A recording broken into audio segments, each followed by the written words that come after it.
President Bush this past week made the startling but painfully true observation that an American soldier on duty in the Persian Gulf may have been safer there than on the streets of his hometown.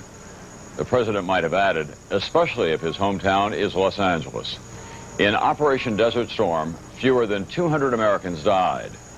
In the streets of Los Angeles last year, 690 died in gang wars. There are some 100,000 gang members, homeboys they call themselves, in 850 Los Angeles gangs.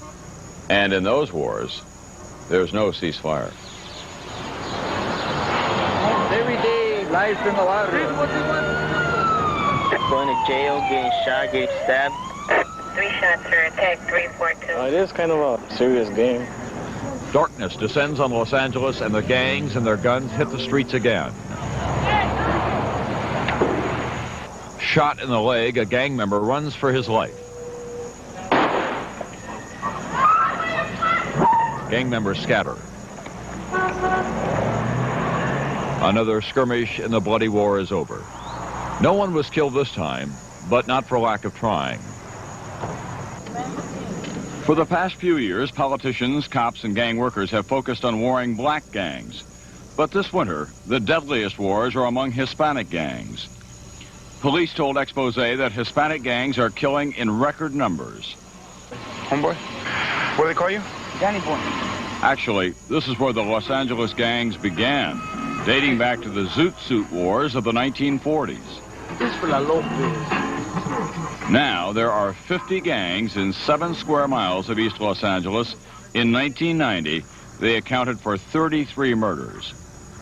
This is Lopez Street in East Los Angeles. It's the heart of Lopez Maravilla, a gang that dates back to the 1940s. Generations of young men from this neighborhood following their fathers, even their grandfathers, into the gang. I grew up on these streets. You grew up in the gangs in these streets, right? Yeah, I got into the gang when I was about 11 years old. Tintin is now 32, a veteran of prison and heroin addiction. As long as you know somebody else is going to get hit.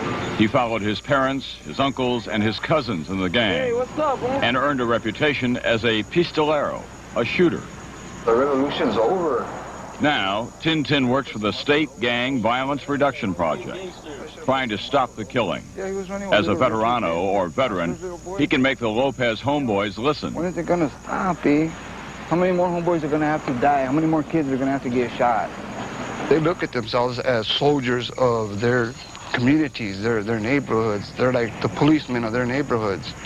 You know, that's why most Hispanic gangs, I mean, their wars are territorial-wise. A lot of times, you know, gang members will deal drugs in order to raise enough money to buy guns. How old are the kids who are doing the shooting these days?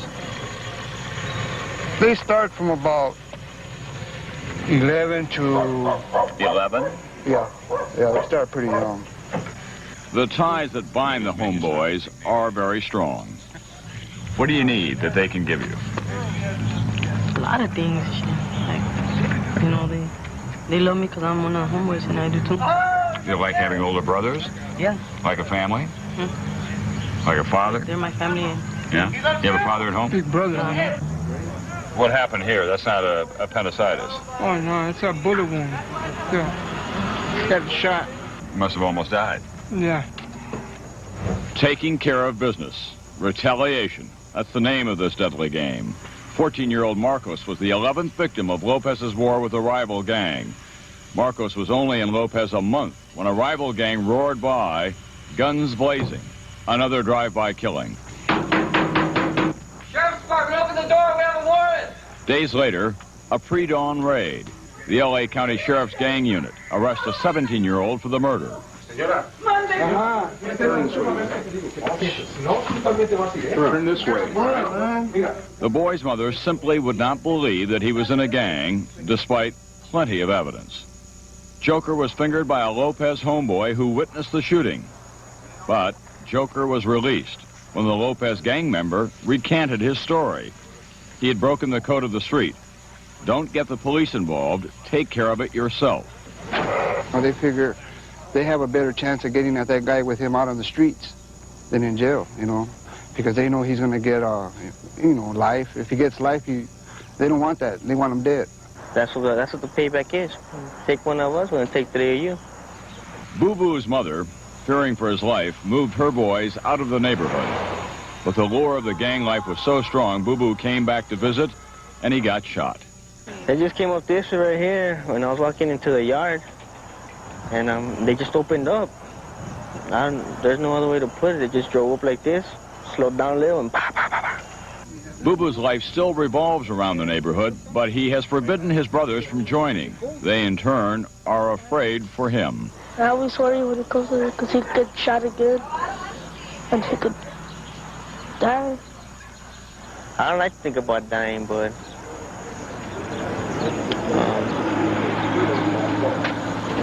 I love the neighborhood, so I'm gonna stick by it. For gang members, that's it.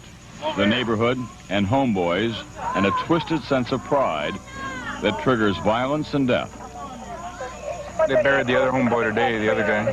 The day before that youngster got cueteated and got killed, that's when they hit that water in the hole. Yeah, the day before. Gun is in rear waistband. Sergeant Joe Guzman, born and raised on these streets, has worked gangs for 12 years. I mean, it's gotten to the point where it's literally out of hand. Why has it become so violent again? Well, number one, because there's a lot more gangs than there were in the recent past. Does that have a lot to do with illegal immigration? Yeah, in the last 10 years, we've seen an influx of immigrants from Central and South America into the United States, and particularly in Southern California. And that becomes a perfect recruiting group for a lot of the traditional gangs. The gangs and their recruits have turned all of East Los Angeles into a war zone. Let me see your hands. The fighting spills from the streets into the stores. A gang shooting played out on a surveillance camera at a liquor store. The target gang member was hit in the side, but he didn't even go to the hospital.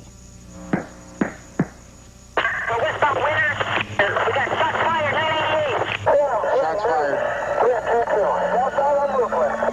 Deputies involved in the shooting. They're exchanging gunfire with the suspects. Come pursuit of the vehicle. Holy Toledo. Sheriff deputies surprised gang members in the middle of a drive-by shooting. A running gun battle followed. The deputies after the gang members.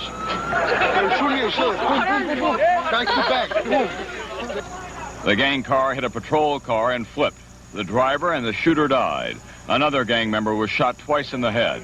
I just saw the dude all of a sudden lean out and just start busting, and then he busted us, so we bust back. A deputy dislocated his shoulder. 3 other gang members were arrested. He's still in 28 out of altitude, 28 out of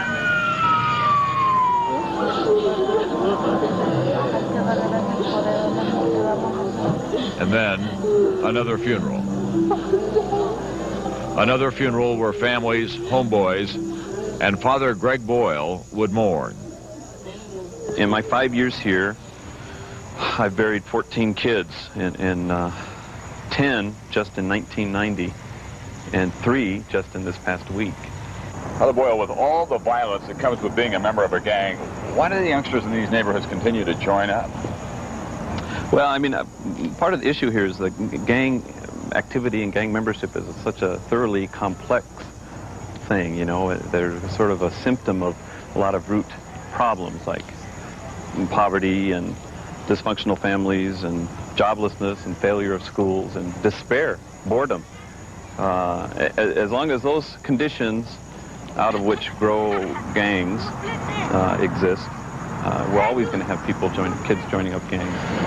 Father Greg is a priest of the streets in the community surrounding Dolores Mission, a community that includes 11 different gangs.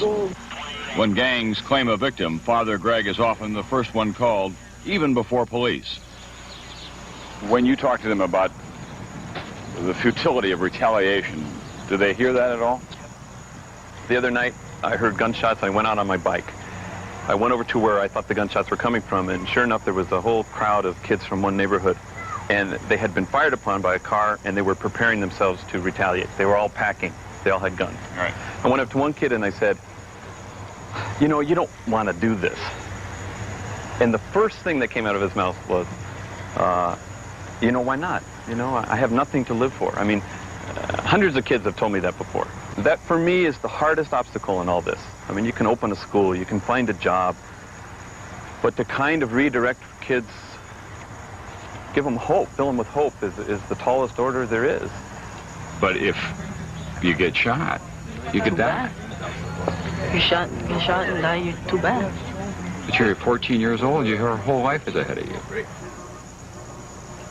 14 years old and ready to die. When we come back, so you want to go to school? Well, Expose has some pointers about where not to enroll.